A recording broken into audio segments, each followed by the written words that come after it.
जय माता दी। एक बार फिर से स्वागत है आपका अपने YouTube चैनल में।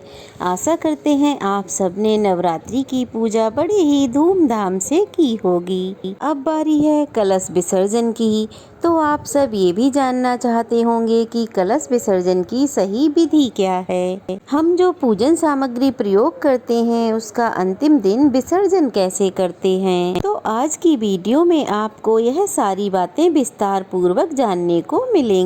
इसीलिए आप वीडियो को बिना स्किप किए पूरा जरूर देखिएगा।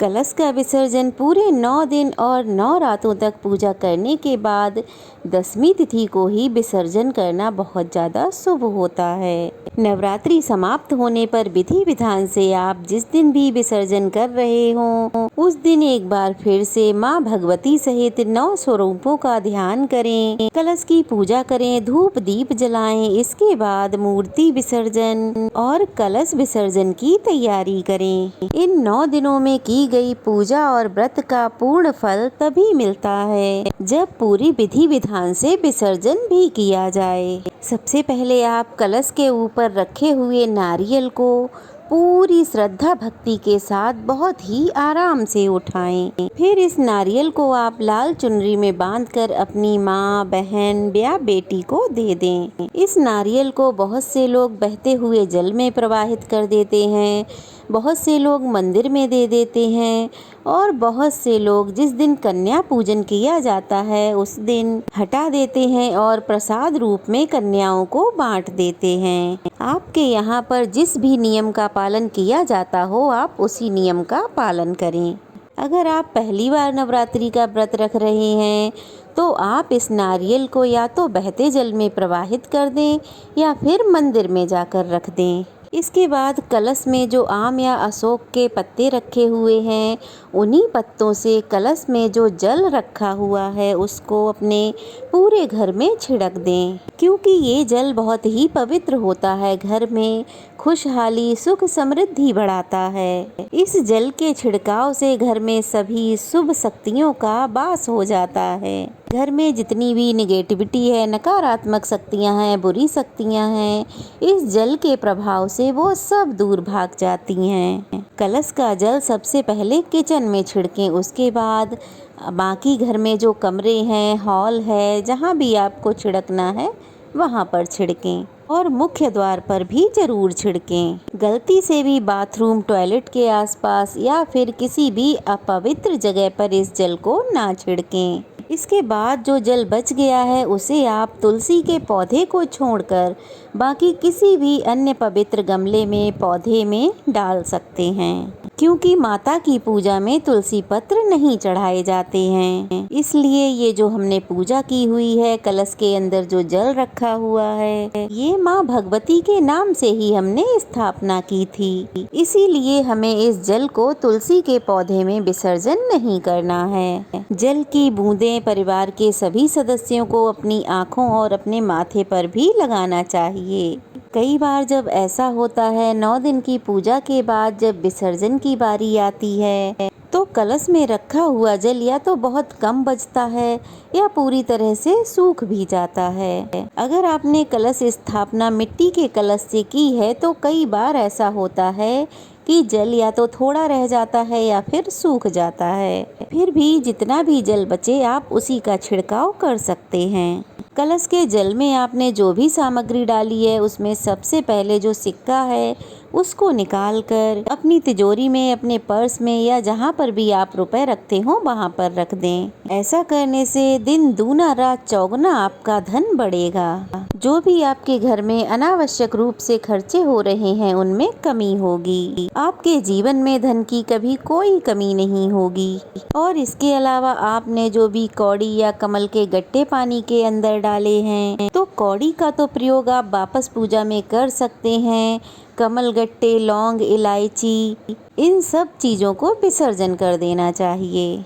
इनका विसर्जन आप बहते हुए जल में कर सकते हैं या फिर किसी पवित्र वृक्ष के नीचे गड्ढा खोदकर कर सकते हैं। आपने जो ज्वारे बोए थे, ये ज्वारे बहुत ही शुभ होते हैं, तो थोड़े से ज्वारे निकाल कर आप अपनी तिजोरी में रख सकते हैं, अपने पर्स में रख सकते हैं। पूरे साल भर ये ज्वारे आप अपने पर्स तिजोरी में रखें और फिर उनका विसर्जन कर दें। ऐसा करने से माँ भगवती की कृपा सदा आप सब पर बनी रहेगी।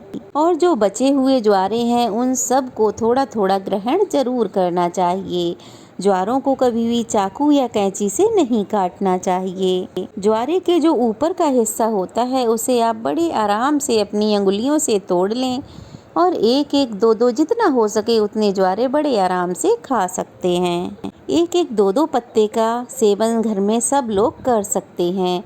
बाकी बचे हुए ज्वारों को आप गौशाला में गौ माता के लिए दे दें। अगर ऐसा संभव ना हो, गौशाला आसपास ना हो, तो आप इसे किसी पवित्र वृक्ष जैसे पीपल, बरगद, उसके आसपास गड्ढा खोदकर उसमें गाड़ सकते हैं।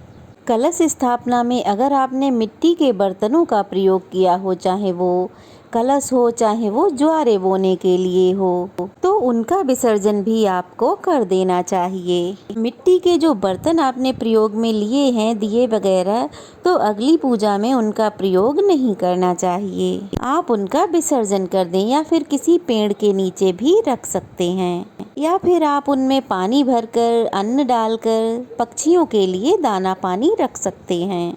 कलश के कंठ पर जो आपने कलावा बांधा था उसे खोलकर आप अपनी कलाई में बांध सकते हैं, और जो चुनरी नारियल के ऊपर बांधी थी उसे आप अपनी तिजोरी में रख सकते हैं, या फिर अपने घर के मुख्य द्वार पर उसको बाहर की तरफ से बांध सकते हैं। ये थी कलश विसर्जन की संपूर्ण जानकारी। तो अब जान लेते हैं कलश विसर्जन हमें किस दिन किस मुहूर्त में करना चाहिए। नवरात्रि में स्थापित किए गए कलश का विसर्जन हमेशा 9 दिन और 9 रात माँ भगवती के 9 स्वरूपों की पूजा करके 10वें दिन 10वीं तिथि को ही करना चाहिए। तो इस बार 10वीं तिथि 2 दिन है, तो ऐसे में आपके मन में ये प्रश्न आता है, हमें विसर्जन किस दिन करना चाहिए? क्योंकि इस बार 10वीं तिथि 12 अक्टूबर शनिवार को सुबह 10:59 से प्रारंभ होगी और 13 अक्टूबर रविवार की सुबह 9:09 पे समाप्त होगी। तो ऐसे में आप 10वीं तिथि यानी 12 अक्टूबर शनिवार को सुबह 10:59 से शाम 5 बजे तक कलश विसर्जन कर सकते हैं। ध्यान रहे, कलश का विसर्जन सुबह सूर्योदय के बाद और सूर्यास्त से पहले पहले हो जाना चाहिए। तो कुछ लोगों के यहाँ पर 10वीं तिथि के दिन भी विसर्जन करना सही नहीं मानते हैं। अगर आपके यहाँ भी ऐसा ही होता हो तो आप रविवार के दिन जब 10वीं तिथि समाप्त हो जाए उसके बाद से आप शाम के सूर्यास्त से पहले पहले कलश का विसर्जन कर दें। हमारे यहाँ तो 10वीं तिथि के दिन ही विसर्जन किया जाता है। तो हमारे यहाँ की जो मान्यताएं हैं वो मैंने आपको इस वीडियो में बताई हैं, लेकिन आपके यहाँ जैसे भी विसर्जन किया जाता हो आप उसी विधि के अनुसार से अपना विसर्जन करें।